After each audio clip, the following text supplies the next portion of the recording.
మీకు తోడైండును గాక. దేవుని నామానికి మహిమ కలుగును గాక. ఈ దినాన్ని మనం చదువుకున్న వాక్య భాగంలో ఈ వాక్యానికి ఇంకొక వాక్యం కూడా కలిపి చదువుకుందాం. ఈ యెషయా గ్రంథం 35వ అధ్యాయము 7-8 వచనాలు.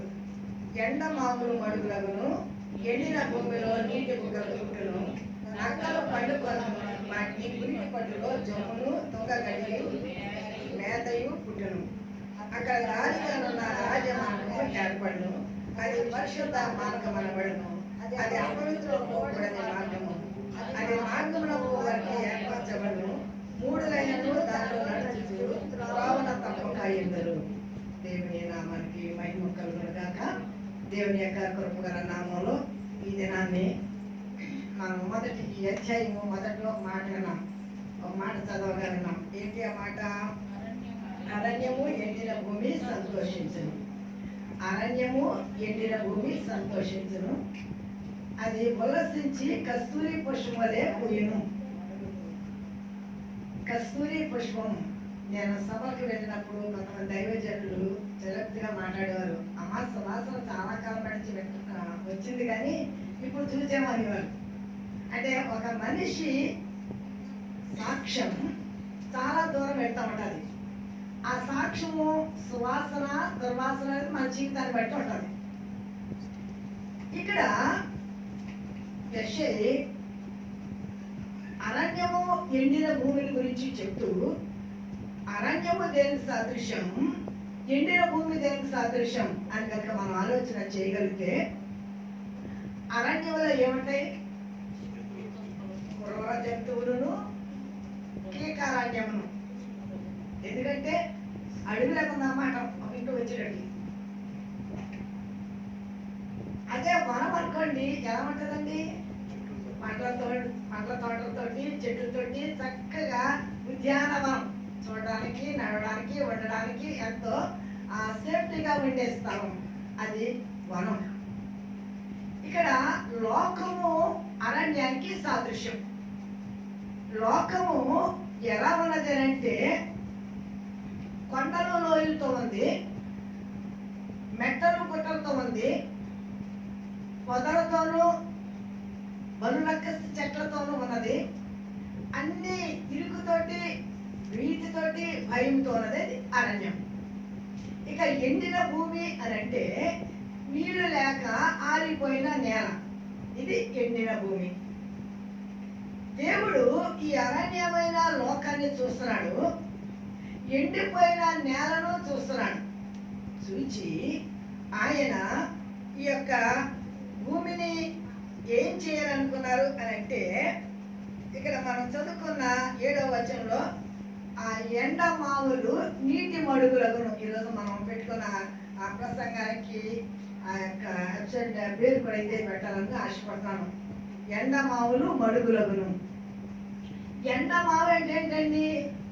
ఎండమావి ఎడారిలో ఇసుక మీద సూర్యకిరణాలు పడినప్పుడు ఆ జంతువులకి అది ఎలా కనబడతానంటే నీరులాగా కనబడుతుంది. ఎందుకంటే అరణ్యంలో నీళ్ళు ఉండవు, అలాగే ఎడారిలో నీళ్ళు ఉండవు. ఈ ఎడారిలో నీళ్లు లేని ఈ జంతువులు నీటి కోసం తిరుగుతూ ఉంటాయి. అవి తిరిగి తిరిగి తిరిగి ఎక్కడ నీళ్ళు దొరుకుతాయా గుంటల కోసం, ఆ యొక్క నీటి మడుగులు ఎక్కడ ఉంటాయా అని వెతుకుతూ ఉంటే పాపం వాటికి దూరంగా చూసేటప్పటికి అవి నీళ్లు లేక కనబడే, పరిగెట్టుకుని వెళ్ళేటప్పటికి అది ఇసుక. దాన్ని ఏమంటారంటే ఎండమావి. మన జీవితాల్లో కూడా చాలా ఎండమావుల యొక్క అనుభవాలు మనకు కూడా జరిగిన వరంగా చూసిన వరంగా ఉంటాం. మనకు సహాయం దొరుకుతుంది అనుకుని పరిగెట్టుకుని వెళ్ళి కాడ అది సహాయం దొరకకపోతే మనం ఏమంటామండి? ఎండమావి.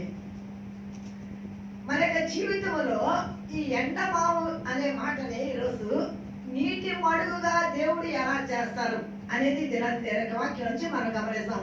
ఆ శుక్రవారం వాక్యం కూడా మనం ఒక మాట చెప్పుకున్నాం. అంటే ఇంచుమించుగా ఆ 10వ నెల ఉపవాస ప్రార్థన కాంచి ఈ ప్రసంగాలు మీరు వరుసగా ఉంటే కనుక ఈ లింక్ మీకు దొరుకుతుంది. ఆకోరు లోయ, శ్రమగల లోయ నిరీక్షణ ద్వారంగా మార్చబడినది. నీవు తిరిగి మళ్ళా తమ్ములను పట్టుకొని నాట్యమాడేదు అనేది దాని యొక్క కనెక్షన్ ఇచ్చాం శుక్రవారం. ఈరోజు ఎండిన మన జీవితాన్ని దేవుడు తిరిగి మరలా నీటి మడుగుగా చేస్తాడు. ఎండిన జీవితం కలిగిన వారి యొక్క జీవితాల్లో అది ఏదైనా కానివ్వండి. మరియమ్మ గర్భం ఎండిపోయింది కదండి, కానీ దేవుడు ఏ గర్భంగా చేశాడండి? బిడ్డల గల తల్లి గల ఏమండి యూట్రస్ లో బిడ్డ పెరగాలంటే ఏముండాలండి? తల్లికి ఎవరికి అర్థం కదా, ఏముంటుందండి? ఉమ్మనీరు. అది పడిపోతే బిడ్డ చనిపోతుందని ఆపరేషన్ చేస్తే మనకు తెలిసిన విషయాలే కదా. అంటే నీరు లేని స్థలంలో నీటిని దేవుడు నింపి, అసలు ఎంత అద్భుతమైన ఎంత గొప్ప దేవుడు అండి. బిడ్డని అక్కడ పెంచుతాడు, అన్నిట్లో నీటి మడుగుగా చేస్తాడు. ఎండిన భూమిని, అంటే మనం దేనికైనా ఉపయోగించుకోవచ్చు ఆ మాటని. ఎండిన భూమిని ఆయన నీటి మడుగుగా చేయను. ఇక్కడ ఈ మొదటి మాటలో చెప్పి నేను 7వ వచనంలోకి రావాలని ఆశపడుతున్నాను. ఈ మొదటి మాటలో ఎండిన భూమి అనే మాట. ఎండిన భూమి ఎప్పుడు సంతోషిస్తుందనంటే దాని మీద వర్షం పడినప్పుడు కదండి. మన మొక్కల్ని నేను ప్రతిదీ గమనిస్తూ ఉంటాను. వర్షం వచ్చినప్పుడు మొక్కలు చూడండి, అవి ఆ నీళ్లు అలా మనం నీళ్ళు వేస్తే ఎక్కడ వేస్తామండి? మొదలు వేస్తాం. దేవుడు నీళ్ళు వేస్తానండి పైనుంచి వేస్తాడండి, మురిగిపోతుంది. ఏమండి కావలసిన సమృద్ధితో, చల్లదనముతో, సంతృప్తితో, ఆనందంతో అవి ఇలా ఉరుకుతూ ఉంటాయి. ఏంటంటే సమృద్ధి. మనం పెట్టేది కొంచెమే, దేవుడు ఇచ్చేది సమృద్ధి.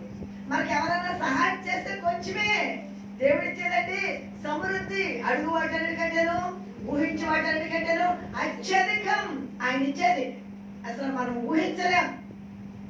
కనుక ఇక్కడ ఎండిన భూమి మన జీవితంలో ఎండిన అనుభవాలు, మన జీవితంలో మొలకలేని అనుభవాలు, మన జీవితంలో చెమ్మలేని అనుభవాలు, మన జీవితంలో సంతోషం లేని అనుభవాలు, మన జీవితంలో సంతృప్తి లేని అనుభవాలు, మన జీవితంలో తప్పి తీరని అనుభవాలు ఎండిన నేలకు సాదృశ్యం. కానీ దేవుడు ఈరోజు ఏమంటాడంటే ఆ ఎండిన నేలను నేను ఎలా చేస్తానన్నానండి? ఎండిన నేలను ఆయన నీటి మడుగుగా చేస్తాడు. కొంచెం నీళ్లు పడితే బాడు, కొంచెం నీళ్ళు వేస్తే బాడనుకుంటే మొక్కలు. కానీ దేవుడు ఏంటండి సమృద్ధిగా వాటిని నింపి, అక్కడ ఒక చిన్న మాట ఉంటుందండి, అడవి ఉల్లసించి కస్తూరి పుష్పం వలె పూయను. అడవికి ఎప్పుడు దేవుడు సమృద్ధి ఇస్తాడో అప్పుడు ఉల్లసించి, మన జీవితంలో ఎప్పుడు సంతోషం అండి? దేవుడు మనల్ని జ్ఞాపకం తెచ్చుకున్నప్పుడు, మన సమస్యలు పరిష్కరించినప్పుడు, మన అప్పులు తీరినప్పుడు, మన కష్టం పోయినప్పుడు, మన కడుపు పండినప్పుడు, మన పిల్లలు ప్రయోజనమైనప్పుడు, మన ఇంటిలో సమాధానం వచ్చినప్పుడు, సంతోషం కలుగునప్పుడు మనము ఎంత ఆనందంగా ఉంటామంటే దేవుడు ఇచ్చిన ఆనందం ఎంత అంతా కాదండి అని దేవుని ఘనపరుస్తాం, మహిమపరుస్తాం, స్తుతిస్తాం, ఆరాధిస్తాం. అసలు ఇలాగ అనుకోలేదండి, ఇలా జరుగుతుంది అనుకోలేదండి, దేవుడు మహిళ ఎంత గొప్ప కార్యం చేశాడో అని మన సాక్ష్యాలు చెప్పి దేవుడు మహిమపరుస్తూ ఉంటాం. కనుక కస్తూరి పుష్పలే పూయును, అది బహుగా పూయిచు ఉల్లసించును, బహుగా పూయిచు ఉల్లసించును. మనం పుష్పించే వరంగా ఉన్నామా? ఈ రికార్డు పెట్టుకున్నాం మూలంగా నేను మధ్యలో పాటలు పాడలేకపోతున్నాను. ఎందుకంటే పూయవే తోట అండి, కాయవే తోట కమ్మరికాయలు, నేను పుయ్యనమాట ఎందుకన్నానండి? పుష్పము రాకుండా పిందొస్తుందా? పుష్పం రాకుండా పిందొస్తుందా? తర్వాత వస్తేనే కదండి పిందొచ్చేది. నువ్వు ముందు నీటితో నీ తోట నింపబడాలి దేవుని యొక్క వాక్యముతో. తర్వాత నువ్వు పుష్పించాలి, తర్వాత నువ్వు ఫలించాలి, నీ ఫలాలు నిలిచి ఉండాలి. ఉతరాలిపోయినా పిందురాలిపోయినా ఎంత పూసినా ప్రయోజనం లేదు, ఎంత పిండి వచ్చినా ప్రయోజనం లేదు. అవి నిలబడాలి, ఆ కాపు నిలబడాలి. అది నిలబడాలంటే నీ వేరు ఎక్కడున్నారండి? నీటి ఓటలో ఉండాలి.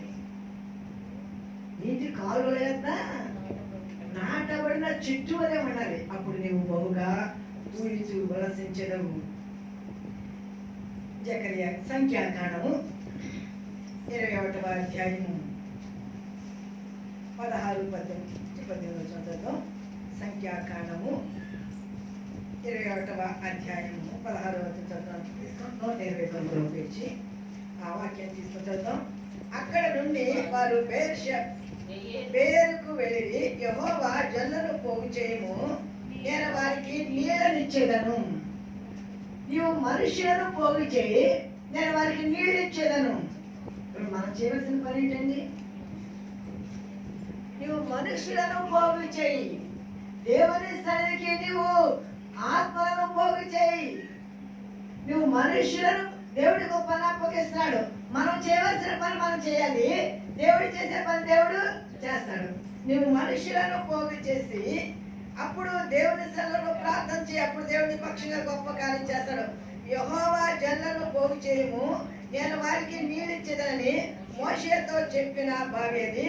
అప్పుడు ఇశ్రాయేలీలు ఈ పాట పాడిరి, బావి ఉబుకును దాన్ని కీర్తించుడి, బావి ఉబుకును దాన్ని కీర్తించుడి. ఇక్కడ కొంచెం ఆగుదాము. బావి ఉపకం అంటే ఏంటండి? చెరువుకిని బావికి తేడా ఏంటి? చెరువులో నీళ్లు బయట నుంచి వస్తాయి, బావిలో నీళ్లు దాంట్లోంచి ఊరతాయి. బయట నుంచి వచ్చేది ఎండిపోతుంది, కానీ బావిలో ఊరేది నిత్యము వేసవకాలం మండు టెండలో కూడా బావిలోంచి ఊట వస్తుంది. దేవుడు నీలో ఉంటే, దేవుని ఆత్మ నీలో ఉంటే, నువ్వు రక్షణ కలిగి ఉంటే, నువ్వు దేవుని సహవాసము కలిగి ఉంటే, నీలో నిత్యము ఊట ఉమ్ముకుతూనే ఉంటది. నీ భక్తి ఇంకోటి మీద ఆధారపడేదిగా, నీ విశ్వాసం ఇంకోటి మీద ఆధారపడేదిగా, మనుషులు మెప్పించే భక్తి నువ్వు కలిగి ఉంటే, లోకంలో ఈ వీటి కొరకు వాటి కొరకు చేసే భక్తి నువ్వు కలిగి ఉంటే, వారి కొరకు వీరి కొరకు నువ్వు భక్తి చేసేదానిగా ఉంటే, ఆ భక్తి, ఆ ఎండిపోయిన అనుభవము వేసవి వచ్చినప్పుడు ఆ నీరు ఆరిపోతుంది. ఎందుకంటే అది బయట నుంచి వచ్చింది, కానీ నీలో ఉండాలి రక్షణ అనుభవం, నీలో ఉండాలి దేవునితో సహవాసం, నీలో ఉండాలి దేవుడు నువ్వు కలిసి ఉండే అనుభవం. అప్పుడు నీలో నుంచి ఊటలు బయటకు వస్తూ ఉంటాయి. బావి ఉబుకును. పాడకుండా ఉండగలమా? ప్రార్థించకుండా ఉండగలమా? ప్రకటించకుండా ఉండగలమా? దేవుని కొరకు ఏమైనా చేయకుండా ఉండగలమా? ఉండలేము. ఎందుకంటే యోహాను రాస్తా ఉంటాడు, జీవవాక్యం ఆది నుండి ఏది ఉండేనో, మేము ఏది చూచితమో, ఏది నిదానించితమో, దేన్ని కనుగొంటామో, మా చేతులు దేని తాకి చూచానో అవి మేము చెప్పకుండా ఉండలేం. ఎందుకంటే మాలో ఊరిడి ఒక ఓట ఆయన, నేనిచ్చి నీళ్లు త్రాగువాడు ఇక ఎన్నడను దప్పికోడు. సమరస్తుతో ప్రభు చెప్తాను, నీవిచ్చే నీళ్ళు తాగితే మళ్ళా తప్పిక, ఎందుకంటే అవి ఆరిపోతాయి. కానీ నేనిచ్చే నీళ్ళు ఉన్నాయే, అవి నిత్యము నీలో ఊరేడి బుక్క ఊరుతానే ఉంటది, ఊట వస్తానే ఉంటది. ఇక్కడ మీరందరూ కలిసి దేవుని స్తుతిస్తారు. బావి ఉబుకును దాన్ని కీర్తించుడి, బావి ఏలికలు దాన్ని త్రవ్విరి. బావి ఏలికలు, ఏలికలు అంటే ఎవరండి? మా సంఘ పెద్దలు ఉన్నారండి, వీళ్ళండి సంఘానికి ఏలికలు కదండి, మేము సేవకులు. ఇప్పుడు మీరందరూ కలిసి ఏం చేయాలన్నమాటండి? త్రవ్వాలి. ఏం త్రవ్వాలి? ఇక కొంచెం కింద సత్యం మీకు బాగా అర్థమవుతుంది. తమ అధికారులు దండముల చేత, కర్రల చేతను జనులు అధికారులు దాన్ని త్రవ్వి. దేంతో త్రవ్వాలంటండి? కానీ బావి కర్రతో తవ్వుతారు ఏంటండి? ఇక్కడ దేంతో తవ్వమని చెప్తాడండి? ప్రార్థననే దుడ్డి కర్ర కలిగి ఉండాలి ప్రతి వారు. ఏలికలు కలిగి ఉండాలి, సేవకులు కలిగి ఉండాలి, విశ్వాసులు కలిగి ఉండాలి, సంఘము కలిగి ఉండాలి. మన చేతిలో నిత్యము కర్ర కలిగి ఉండాలండి. కర్రతో త్రవ్విరి అంటండి. ప్రార్థన మనందరూ ఏకీభవించి ఏం చేశారండి? ప్రార్థన, ఏకీభవించి స్తుతి, ఏకీభవించి ఆరాధన, ఏకీభవించి దేవుని మహిమపరచడం మొదలు పెట్టారు. దేవుడు వారి పక్షంగా గొప్ప కార్యాలు చేయడానికి ఆయన ఇష్టపడతాడు. దాన్ని ఎక్కువ వివరించిన సమయం సరిపోదు. నేను మరొక 3 జకర్యా గ్రంథం 11వ అధ్యాయము 1వ వచనం. జకర్యా గ్రంథము 11వ అధ్యాయము 1వ వచనం. దేవుడు దావీదు ఇంటి వారికి ఆ దినమున పాపమును అపవిత్రతను పరిహరించుటకై, పాపమును అపవిత్రతను పరిహరించుటకై, పాపము లోకంలో ఉన్నది, అపవిత్రత లోకంలో ఉన్నది, దాన్ని పరిహరించుటకు దేవుడు ఆయన పరలోకాన్ని విడిచి భూలోకానికి వచ్చి ఆయన ఎంత గొప్ప దేవుడు, ఆయన ప్రేమ ఎంత గొప్పదో, ఆయన కార్యాలు ఎంత గొప్పవో, ఆయన ఈ లోకములకు వచ్చిన తర్వాత ఆయన చెప్పిన మాటలు విని రక్షించబడిన వారందరూ వారి జీవితంలో నిత్యము ఊపికే అనుభవం కలిగి ఉన్నారు. నిత్యము ఊపికే అనుభవం కలిగి ఉన్నారు. అందుకనే ఇక్కడ దేవుడు చెప్తున్న మాట, లేకపోతే ఇశ్రాయేలీయుల కొరకు దేవుడు చెప్పిన మాట, దావీదు ఇంటి వారి కొరకు దేవుడు చెప్పిన మాట, పాపమును అపవిత్రతను పరిహరించుటకై యేసుక్రీస్తు ప్రభువు ఎందుకు వచ్చారండి? పాపమును అపవిత్రతను పరిహరించుటకు వచ్చాడండి ఆయన. పాపము చేయువాడు శాపానికి మరణానికి పాత్రుడు. అపవిత్రత పవిత్రం లేని జీవితం, పవిత్రం లేని చూపు, పవిత్రం లేని ఆలోచనలు, పవిత్రం లేని యోచనలు, పవిత్రం లేని మాటలు, ఇవన్నీ అపవిత్రం. ఈ రోజుల్లోనండి యేసుప్రభువు ఎప్పుడో లేదా భక్తులు ఎప్పుడో రాసిన మాట్లాడండి, ఎందుకు ప్రేమ చలారిపోతుంది అంటే మంచి కాలంలో అతిక్రమం విస్తరించడం వల్ల అనేకుల ప్రేమ చల్లారిపోతుంది. అతిక్రమం అంటే క్రమము లేని భక్తి, క్రమము లేని ప్రార్థన, క్రమము లేని జీవితము అతిక్రమం. మన భక్తులనండి క్రమం ఉండాలండి. మన భక్తులనండి దేవునికి మన జీవితంలో ఎక్కడ మహిమ తగ్గిపోతుందో అక్కడ ఆయన మహిమపరిచే వారంగా ఉండాలి. సాక్ష్యం చెప్పడం గొప్ప విషయమా, సాక్షులుగా ఉండడం గొప్ప విషయమా? సాక్ష్యం చెప్పండి, కొన్ని మంది చెప్తారు ఇక్కడ నిలబడి, మా పిల్ల పాస్ అయింది, లేదా మా పిల్లడికి మంచి ర్యాంక్ వచ్చింది, లేదా మా జీవితంలో దేవుడికి కార్యం చేసాడు, ఆ కార్యం చేసాడు, అన్నీ సాక్ష్యాలు కదండి. సాక్ష్యాలు పెద్ద గొప్పవి కదండి, నేను గొప్ప కదా, కానీ సాక్షిగా మనిషి జీవించడం గొప్ప విషయం అండి. ఎందుకంటే సాక్ష్యాలు చెప్పనిస్తుందండి సైతాను. ఓ దేవుడు కార్యం చేస్తాడు కదా, ప్రతిరోజు సాక్ష్యం, మన బ్రతుకు మన బ్రతకడే ఒక సాక్ష్యం.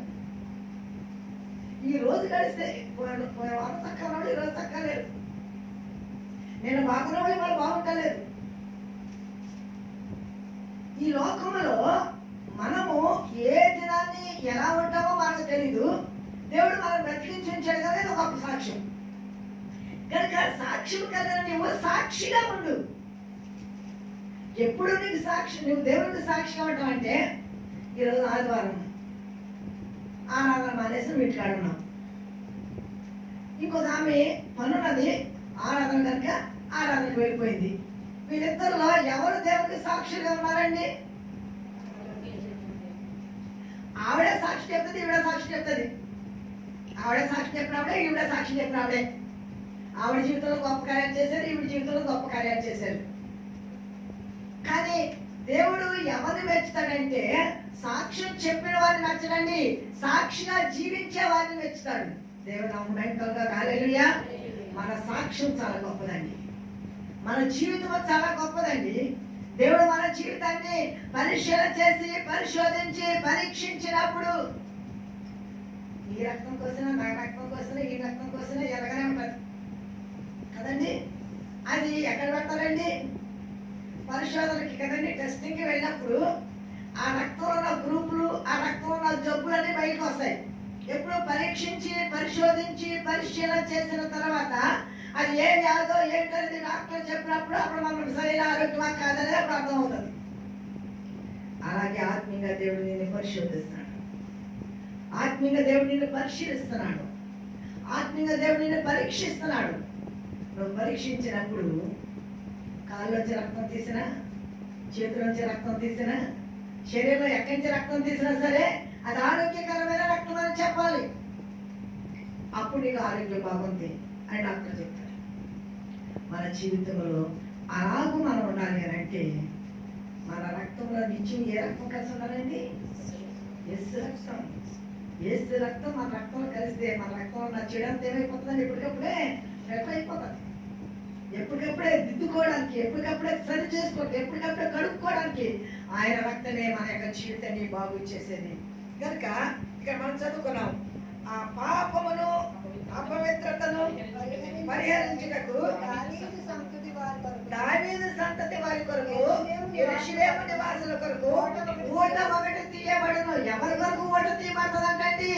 ఎవరు దిద్దుకుంటారో? ఎవడు దావీదు అతిక్రమం చేయవాడు వర్తలాడు, దాన్ని ఒప్పుకుని విడిచిపెట్టేవాడు.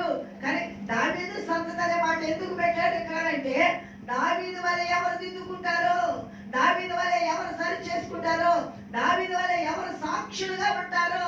ఏమండి, దావీదు అంత సాక్షిగా ఉన్నాడండి. ఎన్ని శ్రమలండి. ఒకే తప్పు చేశాడు, ఆ ఒక్క తప్పుకి పనిష్మెంట్ అనిపించడం అనేసాడా? ఎంత పెద్ద పనిష్మెంట్ అండి. అలాగూ ఒకవేళ ఇవ్వకపోతే దేవుడు సతనేమంటుందండి, ఇవన్నీ చేస్తున్నాడు. పాపం చేసిన వాడు పాపానికి పరిహారం అప్పుడు సిలువ రక్తం లేదు. ఎడ్లను గొర్రెలను అర్పించాలంటే ఆ వేల అర్పించగలం, అటు రక్త ద్వారా విమోచన వస్తుందంటే. కానీ పాపం వచ్చి జీతం శిక్షణ మరణం. కానీ దేవుడు కనికరించేది పశ్చాత్తాపడ్డాడు, ఒప్పుకున్నాడు, దిద్దుకున్నాడు. మరలా తిరిగి అతడు ఆ పాపాన్ని ఏదైనా ఒక తప్పు చేశాడంటే ఇంకా తన భార్యగా స్వీకరించాడు. తాను చేసిన తప్పును బట్టి పశ్చాత్తాపడి తనకు పుట్టిన కుమారుడికి ఏమిచ్చాడండి? రాజ్యాన్ని ఇచ్చాడు. సొలొమోనుకే రాజ్యాన్ని ఇచ్చాడు.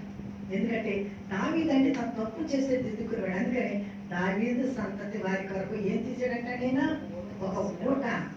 అదే మన జీవితంలో నిత్య జీవపు మూట.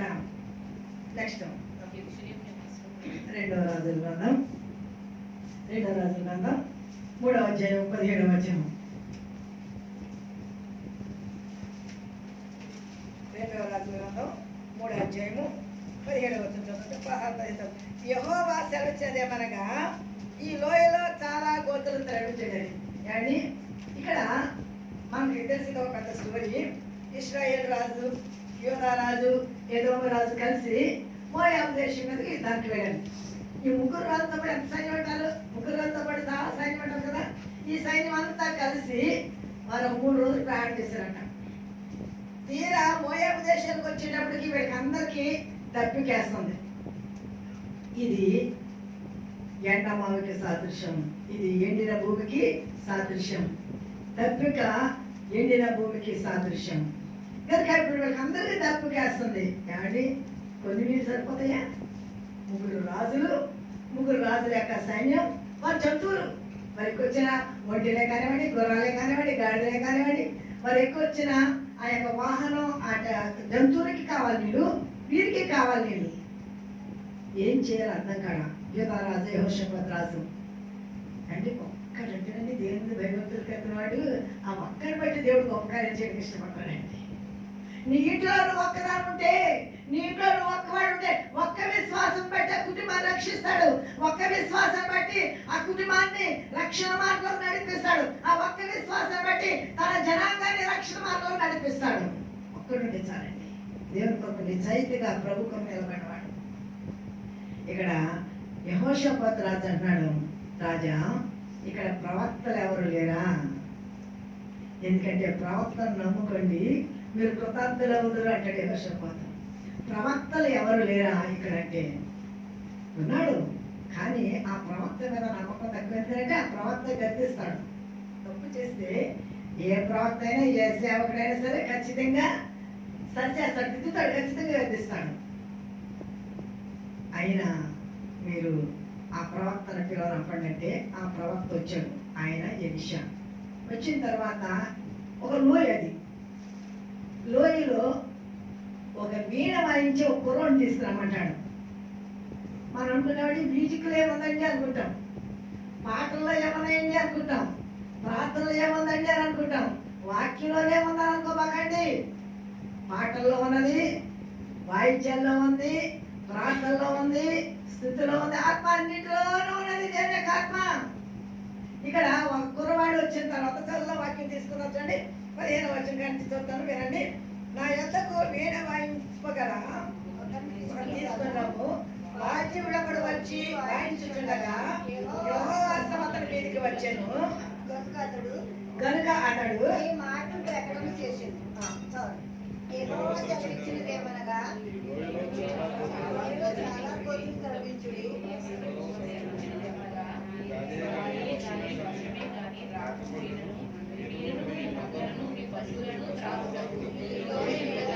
ఆగుదామండి. అంటే గాలి లేదు, వర్షం లేదు. మీరు మాత్రం ఒక పని చేయాలి. నేను చెప్తాను కదండి, మనము ఒక పని చేయాలి. దేవుడి పని మనం ఒక అడిగేస్తే ఏమండి, వీడు అగ్నిగుండంలోకి వెళ్ళడానికి తీర్మానం చేసుకుంటే అప్పుడు దేవుడు అగ్నిగుండంలోకి వచ్చేసి కూర్చున్నాడు.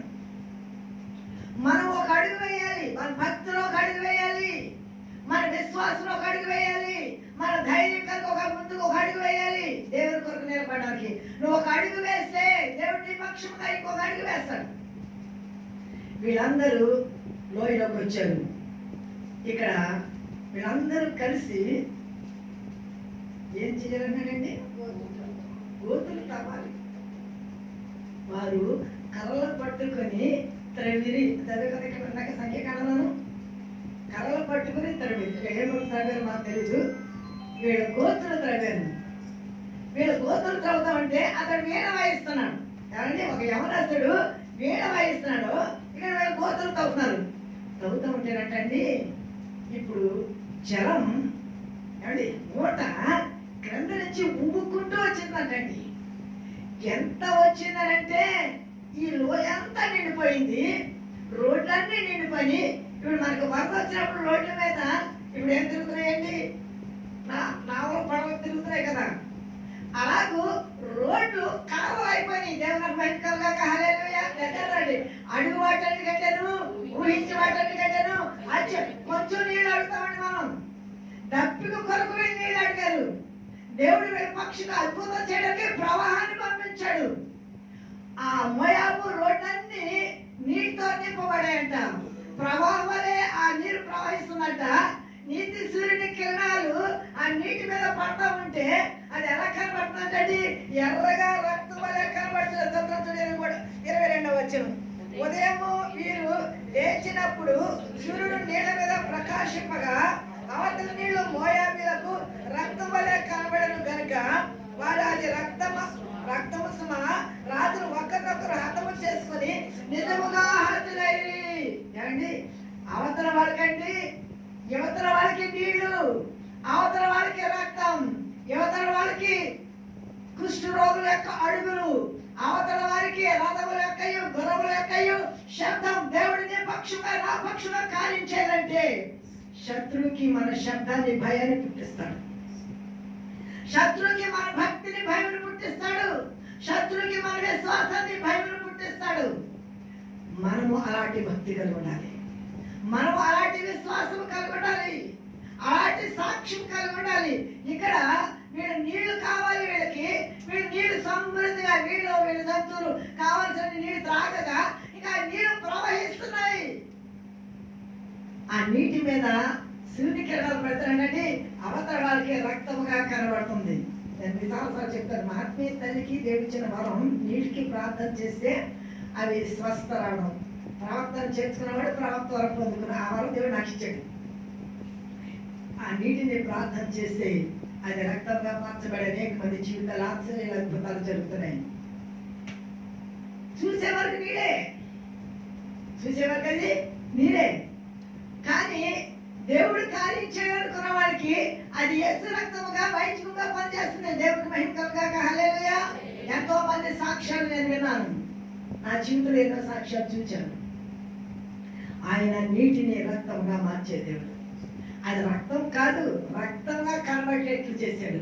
వాళ్ళు అనుకున్నారంట వీళ్ళు ముగ్గురు రాజులు పొడగొట్టుకుని వచ్చారు నా మీదకి కనుక వాళ్ళకి పడక వాళ్ళే పొడుచు తెచ్చుంటారు. ఆ రక్తం ప్రవహిస్తుంది కనుక మనం ఈజీగా వెళ్ళిపోయి వాళ్ళని జయించేసి మిగిలిన వాడిని వాళ్ళ ఆస్తంతా దోచుకున్నామని బయలుదేరుస్తున్నారంట.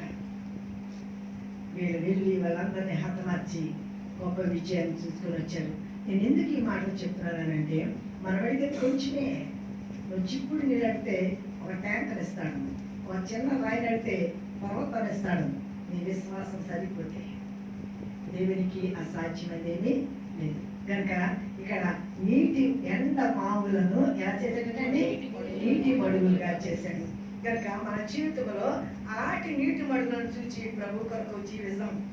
నెక్స్ట్ న్యాయాధిపతుల గ్రంథం 15వ అధ్యాయం, న్యాయాధిపతుల గ్రంథం 15వ అధ్యాయం 19వ వచనం చదువుతాం.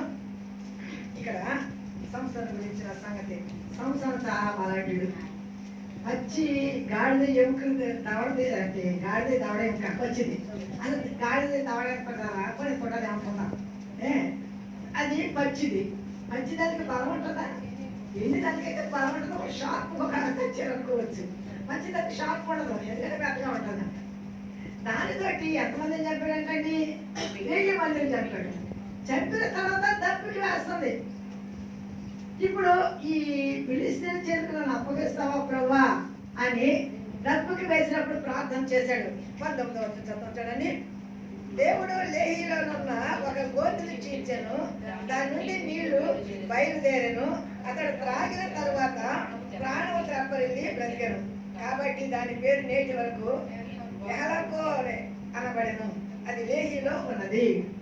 ఇక్కడ దప్పిక కదండి, అక్కడ నీళ్ళు లేవు. కానీ దేవుడు తన కొరకు ఏం తీసాడండి? ఒక ఓటను తీశాడు. నాకు ఈ ఓట గురించి చెప్పిన బైబిల్గా చాలా ఉన్నాయి. దేవుడు దావీదు ఇంటి వరకు ఓటను తీశాను. మన ఓటలన్నీ దేవుని ఏందేమన్నా కట్టాడు దావీదు తర్వాత. ఇక్కడ సంసార కొరకు దేవుడు ఒక ఓటను తీశాడు. నీ కొరకు నా కొరకు ఆయన ఓటను తీస్తాడండి. మన ఎండమావులు ఏమోనండి? నీటి మడుగులగును. మనకి ఎండమావి నీటి మడుగుగా మారాలంటే మనం ఏం చేయాలండి? మనం ఆయన ఏం చేశారని చెప్పుకున్నామండి. ఇక్కడ సంసారం కూడా ఏం చేస్తున్నాడండి? దేవుని సన్నిధిలో ప్రార్థన చేస్తున్నాడు, అడుగుతున్నాడు, ప్రభువా నేను ఈ దప్పికతో చనిపోయి వీళ్ళ చేతులకి నేను చిక్కాలా? ఇంతవరకు నాకు సహాయం చేసావు కదా, నా దప్పిక తీర్చవా అని దేవుడు అడిగాడు. అక్కడ గోతుని అది రాయి